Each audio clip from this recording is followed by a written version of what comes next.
Hey there guys, so the last time in the anime, we saw that Koki was getting on edge as he had started to hear something, and later on everyone heard a voice.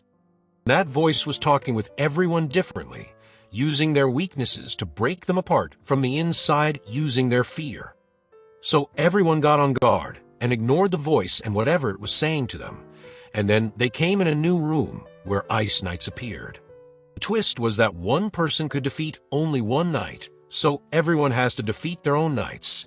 The voice was subconsciously averting their attention, making them jealous. They attacks their own friends, but somehow our gang gets past this trial as well, so they got the way to another room in that cave. But as they entered in the path, everyone was split apart, and Nagumo saw his own reflection talking to him. This one also tried to break Nagumo by playing mental games and using his fear against him. But it's not that easy to break a monster, because Nagumo knew this dungeon is testing them mentally, not physically, because strength is needed as much as rationality. So the reflection came out to fight Nagumo himself. Let's say it's the opposite Nagumo, and because they are the perfect replica, he was able to stand his ground against the real Nagumo, watching that the fake one tried again to play mind games, saying to Nagumo that he doesn't have a place back at his home because murders aren't meant to be loved.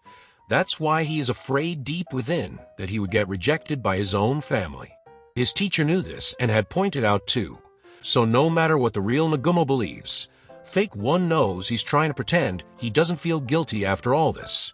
More so, Nagumo is using Yui, saying that she's all he needs just because if he gets rejected by others, there will be Yui who will accept him. It's just for comfort, and he mistook it for love.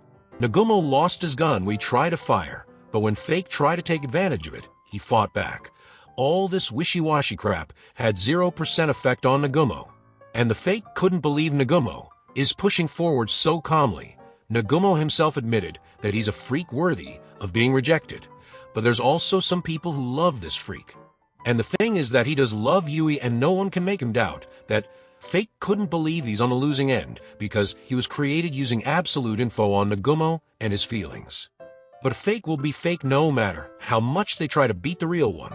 He was created by the info when Nagumo entered in this place, which means he's the Nagumo who created from 1 hour of info. So Nagumo fixed all his negative feelings and skills from fighting the Fake. That's why Nagumo won an end and got the path forward. And next was Shizu. She was also in the same shoes as Nagumo. Her replica came in with all the info on her skills and were equally matched, but the more negative emotions, that much Fake, become stronger. Shizu's problem was that she never faces her emotions and hides it within herself. She acts all tough, but from the inside, she wanted to appear more feminine like other girls and become someone's love interest for once. That's how Fake was gaining the upper hand, and she told Shizu to just give up, but she stood up to fight. She thinks it's just a mind game, but Fake shows her the reality that she wants to rely on someone, and when Nagumo fell into the abyss, she became terrified of death.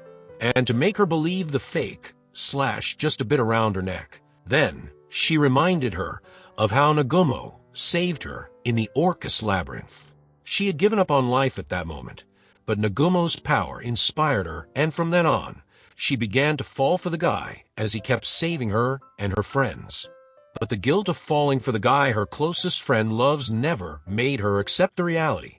That was the final ace Fake one pulled, and Shizu really gave up. But luckily Nagumo crashes in at the party before something happened to her. He gives the holy water to heal her, and as for the way Nagumo got after clearing out his test, it ended up here. But Shizu still believes she couldn't win. So Nagumo brings out that Power Ranger pink helmet that has evolution magic in it. It will amplify her sense 3 times, and there's no way Shizu wants to wear that thing again. In fact, she was ready to fight to death to avoid it, and that's what Nagumo was making her understand, to believe on her own self and just go for it, and she'll beat that useless Fake in no time. And if not, just keep on trying, because Nagumo promised he won't let her die. That much was enough for Shizu to get back into the game. It makes her full of confidence. And the Fake once again brought up how Shizu is trying to betray her best friend. But Shizu didn't fall for it this time, as she had solidified her resolve to reunite with her friends and make her future bright with her efforts. Until now, she had suppressed herself. But she had also earned many things as a fighting woman. But now she has someone stronger to protect her. So Shizu got ready to end this fight with one strike. So Fake also used the same method. And in a flash, they exchanged a blow, and Shizu won. Nagumo was impressed by the strike, and Suzu wants him to be even more impressed by her. There Shizu was aggressive now and asked Nagumo to carry her. Then she asked Nagumo to make her a hairband with regeneration magic. Thus Nagumo fulfilled her demand and made a cute hairband for her. As for the carry, Nagumo agreed to offer a piggyback ride, not the Princess Carry. Then she showed the calluses in her hand and asked Nagumo if it wasn't feminine. According to the feminine description of soft hands, it wasn't, but they're far more beautiful than the hands of a girl who can't do anything on her own. A smooth pickup line. So Shizu finally decided to meet everyone and announce she's also fallen in love with Nagumo. Then away from there, Eri and the Demon King were cooking something big this time. And Suzu was also fighting against her fear. Her fear was about Eri, about how she let go of Eri, and how she failed to notice her change because she could have been the first to see all of this. Yet she looked away without a care to protect herself. But Suzu knew the thing was feeding on her emotions, and that she was also running away from her fear. So she decided to overcome this and defeated that Fake to pass the test. Then, as she woke up, Ryu had found her. He had the similar test, but right up ahead they found Tio, facing her fear. That Fake revealed how dragons were the strongest in this world, and they had saved the lesser beings so many times. Nevertheless, they believed in those gods. And every person they protected turned against them. So the rage that was boiling inside, Fake was trying to bring it up, and reminds Tio of how great she had felt when the church fell down. Who was the center of this mess? But Tio didn't give in to this and fought back. Fake was trying to make her go rampage, but Tio kept her rationality. Because she knew the moment a dragon loses its virtue, they become beasts, but if they stay rational, they are the strongest.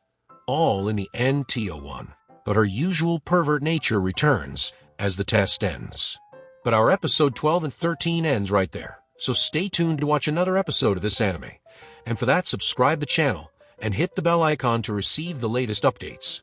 Till then, take care.